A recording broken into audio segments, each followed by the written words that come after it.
Hey everybody! So glad that you're joining us today. This is our 10-minute speak with an expert and grab a question out of our question bag. So today, and you've met him before. I just love working with this guy. Eric Sanchez is joining us. Eric, say hello. Hello, everyone. And Happy to be here. he did that so well, like he hello. Hi. Hey, listen, first of all, I know we're going to talk about important things today, but I want to get across that today, Houston doesn't often have nice weather. And today I was able to get up really early, get to the office, and then go swim with a couple of grandkids for an hour, like 8 to 9. So it was great. I was really happy, and you're getting me on a just still drying off, Eric. So I'm not sweating. I'm just although I'm nervous being with you, I got to say. Well, you don't show it because you're glistening. Yeah. Well, thank you. Thank you very much. All right, our question today, and this is great because this is right where Eric likes to play. So sometimes we get lucky. Eric, and I always leave the name off of who asked it, but I send him back a note and says, "Gee, hey, we're beginning to start our own PS group. So we're at that stage of development, and maybe we've done some work. I don't know, but maybe we've done some work. We're implementing some stuff, but we really don't have a formal PS group. And here's the PS response: What will we do wrong? Wow. The Not, possibilities hey, are not just, what will we do right? What are the things we should do? No, what will we do wrong?" well, if you follow the typical path that I've seen over my 30 years, there are going to be a number of things that are done wrong. And they can range from hiring the wrong people, meaning they don't have the right balance of skill sets because you want somebody that's both strong technically as well as have a good balance of soft skills, meaning they can actually speak to a customer and understand what are they trying to do and map that back to why they originally purchased the software to begin with. So that's typically the first thing that's done wrong. The second thing is you may Well, hire. let's not jump over that. Let's not jump. Okay. That's a really big one. I agree with you. I see a lot of new PS leaders who are great people, and were chosen because they were expert in a space or a product. Or they were in the tech group or something. And what I always tell them is, okay, you're here now, right? I can't go back to where you were going, which is let's be deliberate. You're here now. Work on those consulting skills and get yourself out of your engineering maybe mindset, right? Don't look at the floor when you're talking to Right. understand how to project the future. All right, so we've gone over you. You're likely to maybe not optimize your choice of leadership. Correct. So, choice of leadership, choice of resource personnel, I think they're super important. I mean, one of the skills I look for, and this is part of my hiring process, for example, it's I vet the technical skills. That's table stakes. I then end towards the latter part of the interview. There are two sessions that we dedicate to this: is understanding can they have a conversation with a C-suite individual, an architect, and a developer in the room at the same time, meaning can they translate that message? And generally what I find is when we put them through the ringer and we do a simulation based type of exercise, so I'm the CIO, if their messaging doesn't resonate with me but only my developer, there's a problem, because that's where the disconnect starts to happen, because usually everything flows down from the customer, and there's a disparity in between what the C-suite uh, driving forces were behind the acquisition of the software versus what is being implemented.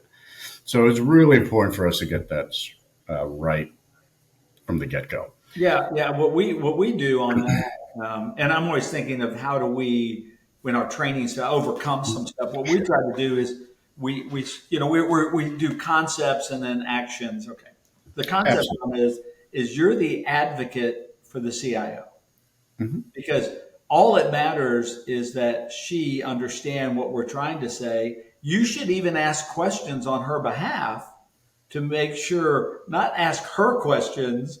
Did you understand? That's a subpar, Mhm. a more aggressive term. That's an asshole. That's a subpar. But you ask your team, hey, what happens when this doesn't work? Right? Mhm. Why does it take longer? So yes. So there's some, but what you're looking for is, hey, do you have the knack? maybe not you're great at it, but are you in the game even? Right? Are you playing the game? Understand you're not talking to the developer, you're talking to the CIO. All right, that's Absolutely. You have the key decision maker in the room. Why not take advantage of their time? They're dedicating that time because obviously it's important enough to them. Because they yeah. don't just give away their time willy nilly. No. They're there because it I want them means to feel like if they came back in the room with us again, they didn't have to take Tylenol before. exactly Tylenol or something else. Yeah, well, it escalates from there, my friend. If their pupils are really big, they really hate meeting with you. Yeah, exactly. So we want to avoid that at all costs and make them feel included. Look, All I right, understand your needs. yeah, let's move past talent for a second because I know Sure. you've got like a bag full of good ideas here. Well, besides the talent, then is having the right metrics in place from the get go. Usually, it's an afterthought, meaning they don't really care how much time you're spending. So your resources that should be dedicated to implementation, making the customer successful, they're doing a bunch of other things because it's natural. You're in startup mode.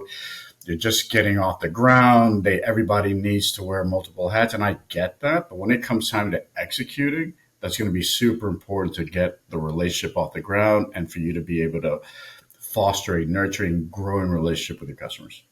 Yeah, I find if you don't, and you can move your metrics, right? You can Yeah, move absolutely. your goalposts, but I find you never become professional at this if you're not measuring against some standards. Even if I didn't agree with all the standards, we're at least bringing because, as you just said, our default is going to be wasting, dissipating our investment of time in that group. Right? Absolutely. Our default will be, and we'll go along with it because we've never been through the discipline before, right? Absolutely. So Absolutely. having those goalposts, even if you move them, I think begins to bring maturity into the organization. And now you've got something to argue about, like how much time are we going to spend in sales support? Doesn't matter what that number is; it matters that we have a number. Exact. I could not agree with you more. And that's part of the issue, right? So there's so many metrics that you can implement. And I'm not saying you're going to go hog wild and do everything all at once. No, don't try and boil the ocean. That's a losing proposition. I don't care what side of the fence you're on that. It's losing. It's too much. So you pick and choose the ones that are appropriate for your stage of the business at that particular point in time. So where are you in your journey of developing or creating your professional services organization? It also forces management to agree with you. Yeah, it brings consensus. It sets you up for success moving forward, and everybody now has a general understanding. Here's your role. Here's my role. Here's how I'm going to support your role and your role, and how much time we're going to dedicate to. At least we're going to have some guiding principles to operate under, right? Because then you could always shift the balance however you need to based on the And how much dynamics. I'm going to break even or lose or make. Absolutely. Yeah. And I got to tell you, I rarely ever see people being willing to embrace that early. Yeah, but that's a key decision that they need to make, and this is the point in time where you make that decision. Are we going to be a profit center or are we going to be a cost center? And it's okay to be a cost center, especially early on, because you're just trying to grow your practice. You're trying to grow your customer base. Forget about the pro serve practice. You're trying to grow your customer relationships and you're trying to grow your overall business. So it's okay to make that investment. But as long as you understand, I'm going to go back to the prior um, chat that we had is when a cost or an investment must yield a return. Because that's the first question I ask people when they, oh, we got to make an investment. Okay, what is my expected return? So what are you going to sell the software? What are you going to get for the software? How much are you going to grow? So then I can then measure it and say, okay, yeah, this is the type of investment I want to make. Because otherwise, it's just a cost. It's a sunk cost, and you're not going to be able to get it back. Right, right. And again, you're not measuring. All right, move us along to item number three, because three is probably all we'll get to do today. So, Yeah. Item number three. So having the right tools in place to track everything, because you can have metrics, but if you don't have a way of tracking said metrics, then you're basically just, I believe we're here, and there. And I literally just worked with a customer that they're now finding out, they now have validation of what my initial assertion was. I believe you're overweight over here, you're underweight here, dedicating I don't know what time to this. I have no idea what the relevance of that is. But now, because I put that system in place for them to be able to log it, track it, and then compare it against the baseline, they're like, oh, wow, he was right. Yeah, if we're not getting that data, then all we know is we're wrong. Absolutely. All we know is we're wrong, They and just, we can be they don't know wrong. how much to buy, though. Now Right, they do. right, right. All we know is that we're kidding ourselves, and we're not communicating between head of PS and the organization because they don't believe what we tell them.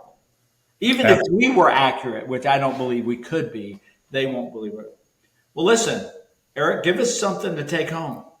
That one line that will change our lives. Do it right the first time. All right. Eric, always a pleasure, man. We will have you back. And I want to dive into this topic some more. And everybody get to know Eric, reach out to him. He's a gift to all of us.